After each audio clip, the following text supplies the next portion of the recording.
What is the benefit of podcasting for my business? Well, there's a multitude of reasons it's a bit of benefit for my business, but let's start at the beginning. So my podcast was born in October 2022 for World Mental Health Day, and that was off the back of my book. So my book launched in May 2022 for Mental Health Awareness Week, which was Tales of an Anxiety Warrior, about me living with anxiety for over 20 years and how I overcame it in lockdown without professional help. On the suggestion of a student that I was supporting at the time, I narrated my own audiobook. So in order to narrate my own audiobook, I had to get the technology and the equipment for that, which I had. And the next natural step of that seemed to be to make a podcast, because I had the equipment ready, why not? What led from that was connections and networking. So as someone who networks regularly, locally and non-locally, it extends an extra arm of connection. So you might learn things about your guests that you wouldn't have learned while generally networking, or someone you don't regularly talk to, you get to have an in-depth conversation with. Most of my guests have been known network friends, but occasionally I do have strangers, so to speak. So my first two guests were off an app which matched you with your ideal hosts or guests, and I tried that for a few months. So the jazz pianist from America is still my favourite episode, because he was talking about being multi-passionate and how he loved the variety of life. But my first ever guest was a magnesium expert, which I found on the app. And she was a magnesium expert talking about the benefits of magnesium when I was giving away the Silent Night set in my group at the time, and it was magnesium based. So that was tied into a theme, and from that point onwards I tried to make a theme for each month. And I loved the challenge that it gives me as a business to come up with new ideas every month. Because originally the topics were from my book and had elements of anxiety in them. But as I expand and grow, because it was born over a year ago now, people might wonder, do I run out of chapters in my book? Do I run out of topics? Well, that's where the creativity side comes in. So it allows me to be creative in the spoken sense. And how it works is I give myself a theme and give myself about 15 minutes and see what I say about that theme. I never write notes, and I always speak from the heart. So when I first started, I used to write notes down, and the feedback, which later transpired, said it sounded like I was reading a script, which I kind of was, but now it sounds like I'm having a free-flowing conversation. So that's what I was ultimately aiming for, to have a relaxed, free-flowing conversation. And it's helped build my confidence as a speaker as well. So I haven't properly started my in-person public speaking journey yet, but I will be this summer. And I feel ready for that, because I've been putting my stories out via podcast. So I tell the stories according to theme. So either the guest suggests the theme, or I suggest the theme to them, and I match my guests to the themes according to the month. So I'm full for 2024 because I've mapped out my year ahead. And there's some interesting topics come up, and it gives me the opportunity to explore topics that I might not have otherwise thought about.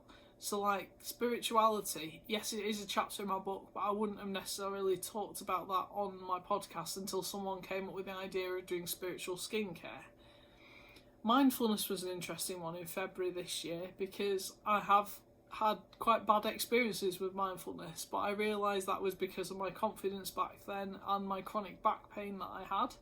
So she taught me that there's other ways of using mindfulness, and then when I recorded my solo podcast, which happened to be after I interviewed my guest, I realised that actually I know that I use mindfulness, except I didn't at the time, but I subconsciously know what to do to avoid having a panic attack. And that was a light bulb moment for me. Now, light bulb moments don't often happen in my podcast, but I'm always learning from my guests, and my guests might learn from me as well. So that's one benefit. Another benefit of doing a podcast is branding visibility. So my brand is as clear as they come. So I've got my Galaxy background, so whenever I do my video podcast, my Galaxy background is in the background. I've got my brand colours. I always use my branded notebooks to write notes in. And yeah, my brand clarity is out there. People recognise me by my brand. They say, oh, you're the Tropic Pianist Gamer. They might not know my actual name, which is Jem, by the way, but they know I'm the Tropic Pianist Gamer. And that's what matters in business. Knowing your business name, knowing what you do. So I'm multi-passionate, but people know that I'm a music person, I'm a gamer, I sell Tropic. And everything's really clear there. It does give the idea of networking an expansive concept as well. So when I'm networking, I can talk about my podcast and gain interest because people are interested in the topics, or they're interested in gaining the experience of being a guest on a podcast. So the spiritual skincare lady, she'd never been on a podcast before, so I was glad to give her that opportunity to have the experience of being a guest, because everyone has to start somewhere, and that was her step up into the podcasting world.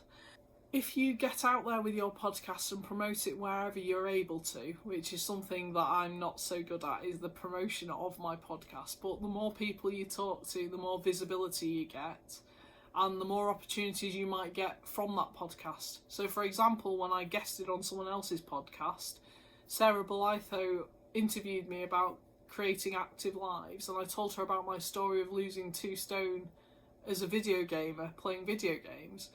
And that led on to a national paper opportunity where I was featured in the independent paper. So there's all opportunities that open up if you have a podcast and you can network with your podcast. And finally, for my podcast, this year, from January 2024, I introduced sponsors to my podcast. So the sponsor paid a fee, which was introductory because I was new to this. And the benefit for me was I could explore my creativity and editing skills.